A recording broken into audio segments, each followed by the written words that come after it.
Hi everyone, welcome to Art Lab. Today I'm going to teach you the basics of shading with a step-by-step method. I'm going to shade a very simple object, a cup. It's a beginner's lesson, but to me it's also the most important lesson because you'll be able to use those steps on everything, whether it's a more complex object, an animal, a building, everything.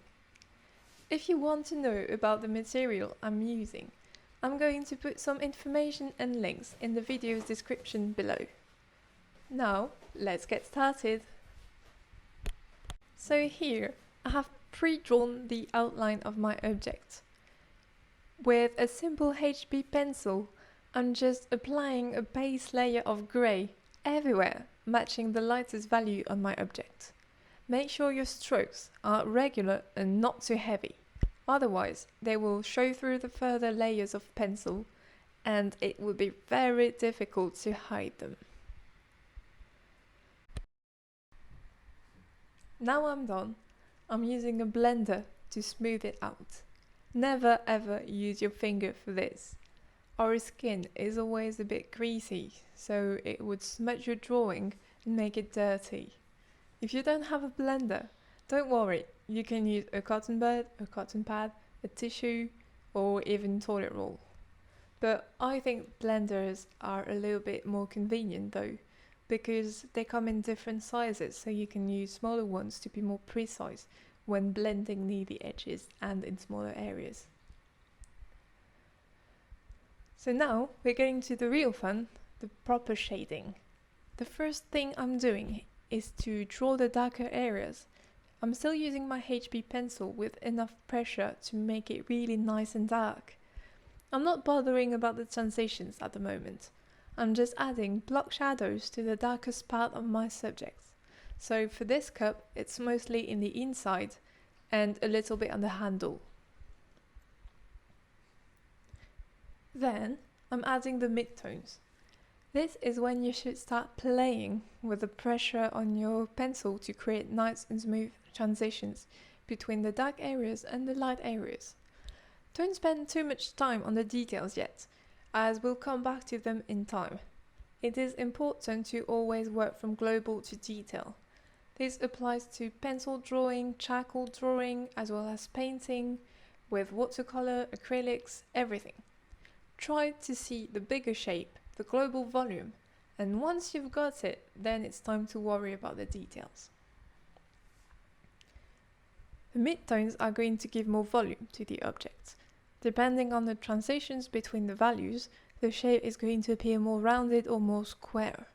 For instance, on the handle, the edges are quite sharp and the transitions are clearly defined, because the shape of the handle is quite square. On the other hand, on the main part of the cup, the transitions are softer, mainly because it is a rounded shape. But that's not everything. The midtones are also going to bring texture to the object. According to how sharp or how smooth the transitions are between dark and light areas, you're going to render the effect of either metal, stone, glass, porcelain, and so on. But don't worry. We touched the subject of drawing specific textures more thoroughly in other videos, so make sure you check them out. Here, I want a nice, quite matte ceramic effect, so I'm being really careful with my transitions to make them as soft as possible, especially on the round parts of the cup. When I'm happy with the midtones, I'm going to use the blender again to make the transitions even smoother. But please don't overuse the blender, or your drawings will appear flat and lifeless. Keep in mind that it should be used only when you want a super smooth render. My drawing is slowly coming to life as the volume and texture are starting to show up. Now I'm going to work on my shading a little bit more to add more contrast and more life to it. This time I'm using two additional pencils, a 5B and a 8B. They're going to allow me to get even darker values. I'm using the blender only when necessary to smoothen some transitions. The last step, as I said earlier, is to add the little details. It includes small highlights, specific details on the object, and cast shadows. Here, I'm using a Tombow eraser to open the highlights on the lip of the cup to give it that glossy effect. I'm also fixing little details in the shadows and eventually adding the cast shadows. A cast shadow is always sharper and darker, where the object touches the surface it's laying on, and it goes lighter and softer further away. And there we are, I have shaded my cup. This is something you can do easily by following the 7 steps I've given.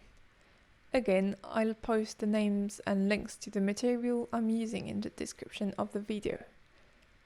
Please show me your drawings in the comments, I'd be happy to see them. See you next time, and don't forget that art is for the pleasure.